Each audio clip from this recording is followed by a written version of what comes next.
تباکن missile اور خوفناک دفاعی نظام، پاکستانی اسلحے کی پوری دنیا میں دھوم مچ گئی. یہ دھوم کہاں پہ مچی ہے؟ عامر رضا میرے ساتھ موجود ہے. عامر رضا سے بات کرتے ہیں. جی عامر بھائی، پاکستانی میزائلوں کی دفاعی نظام کی دھوم مچی ہوئی ہے، یہ دھوم کہاں مچی ہوئی ہے یہ ہمارے ناظرین کو عادل صاحب جس طرح سے آپ مزہ لے رہے ہیں میں بھی اسی طرح سے خوش ہوں. اور اس جگہ سے بھی بھارت بھاگ گیا. بھارت بھاگ کیا گیا؟ بھارت کو انہوں نے دعوت ہی نہیں دی. یہ دنیا میں اسلحے کے بنانے والی انڈسٹریز کی دوسری بڑی نمائش ہے. اس سے بڑی نمائش جو ہے امریکہ میں ہوتی ہے. ترکی اس کا جو ہے وہ میزبان ملک ہوتا ہے. IDF اس کو بولتے ہیں، انٹرنیشنل ڈیفینس انڈسٹریز کی یہ ایک میلہ لگتا ہے، یا ایک اس کو جو بھی آپ کہہ لیں نمائش لگتی ہے. اور اس نمائش میں پاکستان کا سٹال جو ہے وہ موجود ہے. دنیا کے اگر میں آپ کو بتاؤں تو 44 ممالک کی 400 انڈسٹریز نے یہاں پر اپنا اپنا سٹال لگایا ہے. لیکن یہاں پر بھی جو ہیرو ہے جس کو دیکھنے کے لیے، آپ اس کو میں کس سے مثال دوں، دے لوں اگر آپ اجازت دیں تو، اس نمائش کا بھی ہیرو یا شاہ رخ خان جو ہے وہ JF-17 تھنڈر ہے. JF-17 تھنڈر کو دیکھنے کے لیے دور دور سے جو ممالک کے وفود ہیں وہ آ رہے ہیں. نہ صرف آ رہے ہیں بلکہ وہ اس کا جائزہ اس طرح سے لے رہے ہیں جیسے کہ بہت زیادہ کوئی ٹیلنٹڈ بچہ ہوئے تو ہم نہیں اس کو دیکھتے پیار کرتے ہیں اور پھر اپنی زبان میں ہم تو ماشاءاللہ بولتے ہیں. لیکن سب سے بڑا فائدہ یہ ہے کہ دنیا بھر کے بہت سارے ممالک کے وفود جو ہیں JF-17 تھنڈر کے حوالے سے ہم سے بات کرنا چاہتے ہیں. اس میں جو اس وقت پاکستان ایروناٹیکل کا وہاں پر سٹال ہے، وہاں پر ہم نے JF-17 تھنڈر بلاک 3 کا جو ہے اس کو پیش کیا ہے نمائش کے لیے. PL-15 اس کے ساتھ ہم نے انٹیگریٹڈ دکھایا ہے.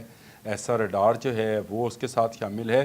اور دنیا کی اور بہت ساری کمپنی، مثلا F-16 بنانے والی کمپنی بھی اس نمائش میں موجود ہے، لاک ہیڈ مارٹن جو بناتی ہے. لیکن وہاں پر بھی سنا ہے کہ اتنا وہ رش نہیں ہے جتنا ہمارے سٹال کے اوپر رش ہے. پاکستان میں جتنی دفاعی انڈسٹریز ہیں ان سب نے اس میں شرکت کی ہے. اور پاکستان کی طرف سے جو ہے پاکستان ایروناٹیکل کمپلیکس، میں نے آپ کو پہلے اس کا نام لے دیا تھا، جس نے ہمارے JF-17 تھنڈر کو دیا ہے. NDC جو ہے نیشنل ڈیولپمنٹ کمپلیکس جو ہے اس نے بابر 3 نمائش کے لیے رکھا ہے. بابر 3 پر ہم بات کر چکے ہیں کہ یہ ایٹمی میزائل ہے.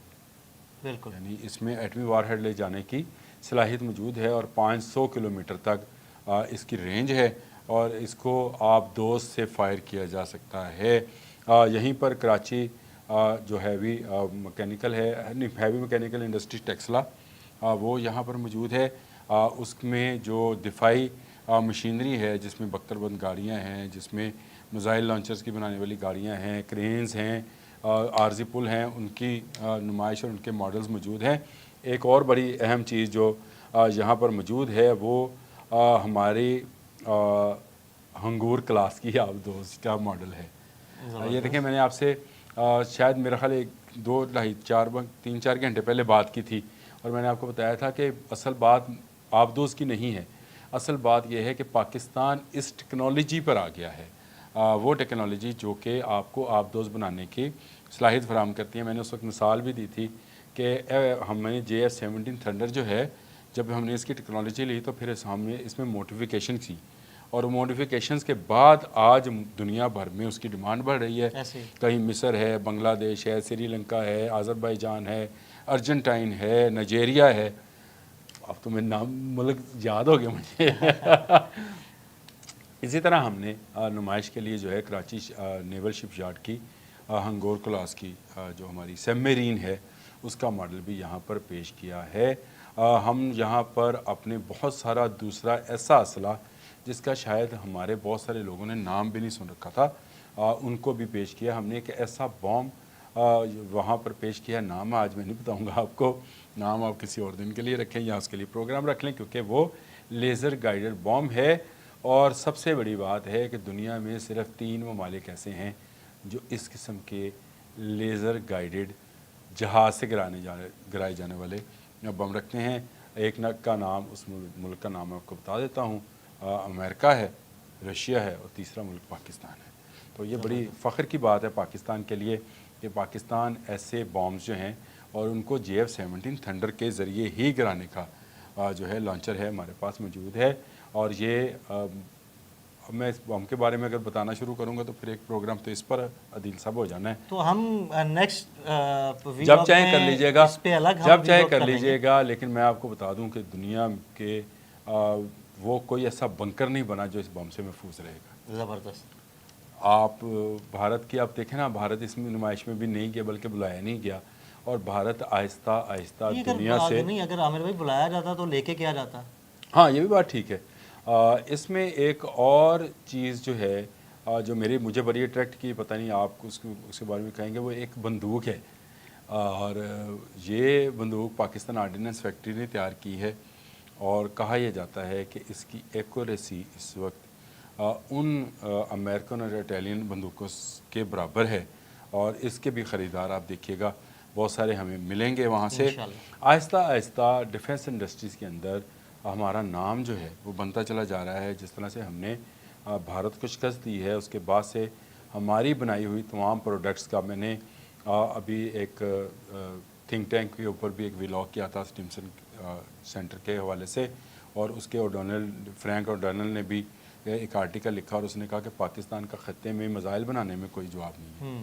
یعنی اس نے چائنا اور رشیا کو تو شامل نہیں کیا تھا، لیکن اس نے کہا کہ پاکستان نے جو میزائل ٹیکنالوجی بنائی ہے یہ خود اس کی اپنی بنائی ہوئی ہے، نہ اس نے امریکہ نہ رشیا نہ چائنا کسی سے کوئی مدد حاصل نہیں کی ہے. اور اس نمائش میں بھی پاکستان نے وہ سارا اسلحہ جو اس نے خود تیار کیا ہے یا خود تیار کر رہا ہے، یا وہ ٹیکنالوجی، وہ ریڈارز جو کہ جن کی مار اور جن کی کے ذریعے کسی بھی دشمن ملک کے کسی بھی ہدف کو نہ صرف پہچانا جا سکتا ہے، ٹارگٹ کیا جا سکتا ہے، لاک کیا جا سکتا ہے، اور اس کے بعد اس کے اوپر میزائل فائر کیا جاتا ہے، اس کو نمائش کے لیے پیش کیا. آپ کو پتہ ہے کہ ترکی کے ساتھ مل کر ہم ایک جہاز 5th جنریشن کا بھی بنا رہے ہیں.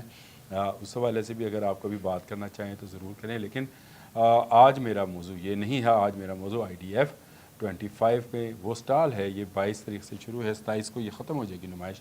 لیکن پاکستان یہاں پر بھی توجہ حاصل کرنے میں، جہاں پر 400 سٹالز ہیں اور اس میں بھی پاکستان کے سٹال کے اوپر لوگوں کا رش ہوئے، تو آپ اس سے اندازہ کر سکتے ہیں کہ دنیا بھر میں پاکستان کا دفاعی نقطہ نظر سے وقار کتنا بلند ہوا ہے. اور پاکستان کا ڈنکا بج رہا ہے. بالکل آپ صحیح کریں.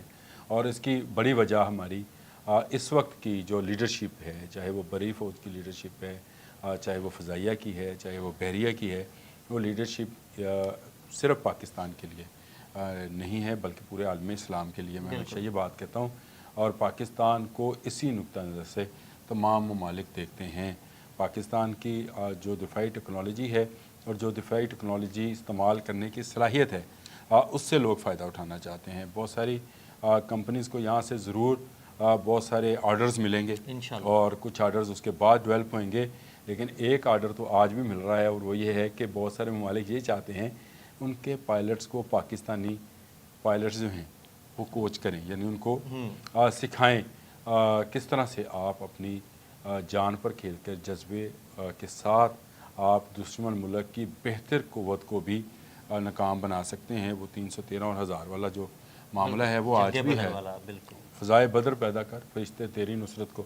تو میں تو یہ علامہ اقبال نے شعر کہا تھا، لیکن میں یہ کہتا ہوں کہ اس نمائش کے متعلق عادل صاحب اتنی لمبی بات ہو سکتی ہے، اتنی لمبی بات ہو سکتی ہے کہ آپ حیران ہوں گے کہ دنیا کے 400 سٹالز وہاں پر موجود ہے. رولز رائس نے بھی سٹال لگا رکھا ہے، اور بہت ساری کمپنیز ہیں. رولز رائس جیٹ انجن بنانے والی کمپنی ہے، وہ ہے وہاں پہ. بوئنگ ہے، اور برطانیہ کی بہت ساری کمپنیز جو ہیں وہ وہاں پر موجود ہیں. اور اس کے باوجود اگر توجہ کسی ملک پر دی جا رہی ہے تو وہ پاکستان ہے. تو اس کی ایک وجہ ہمارے جو جوانوں نے جنگ مئی میں کردار ادا کیا وہ ہے، اور دوسری بڑی وجہ جو میں ابھی بیان کرنے لگا ہوں وہ یہ ہے کہ اس وقت سمجھا جا رہا ہے کہ اسلامی دنیا میں اگر کوئی سپر پاور ہے تو وہ پاکستان ہے. پاکستان کے بغیر کسی اسلامی ملک میں کوئی جو ہے فیصلہ نہیں ہو پاتا ہے. تو اس لیے پوری دنیا کی نظریں پاکستان پر ہیں، پوری دنیا کی نظریں کیونکہ اسلام پر بھی ہیں اس لیے پاکستان پر ہیں. اور پاکستان کی ایٹمی قوت کے ساتھ ساتھ اب پاکستان کی اسلحہ سازی پر بھی ہے کہ پاکستان کس طرح سے جو سمجھا جاتا ہے کہ شاید قرضوں میں ڈوبا ہوا ملک ہے، وہ سمجھا جاتا ہے شاید کمزور ملک ہے، لیکن پاکستان نے ثابت کیا کہ اس میں اتنی اہلیت و صلاحیت ہے کہ وہ اسلحہ سازی میں اب امریکہ، رشیا، چائنا اور ترکی جیسے ممالک کو بھی ٹکر دے رہا ہے۔ بہت سارے اسلحے پر بات کریں گے، ٹائم کم ہوتا ہے، آپ ہمیشہ یہ کہتے ہیں، تو کرنے کو بات بہت ساری ہیں، بہت سارے مسائل، بامز جو ہیں نہیں انشاءاللہ ہم ون بائی ون ان بامز جی ضرور کریں آپ، کرنی بھی چاہیے ہمیں، کیونکہ ہمیں فخر ہے اپنی تمام ایسی انڈسٹری پہ جو پاکستان کے دفاع کے لیے ساز و سامان تیار کر رہی ہے۔ لیکن ابھی IDF-25 میں جو کہ استنبول میں جاری ہے، وہاں پہ پاکستان کا ڈنکا بج رہا ہے۔ بہت شکریہ عامر بھائی، جی بالکل پاکستان کا ڈنکا بج رہا ہے اور انشاءاللہ بجتا رہے گا۔ عامر رضا اور عدیل احمد کو اجازت دیجیے گا، اللہ حافظ۔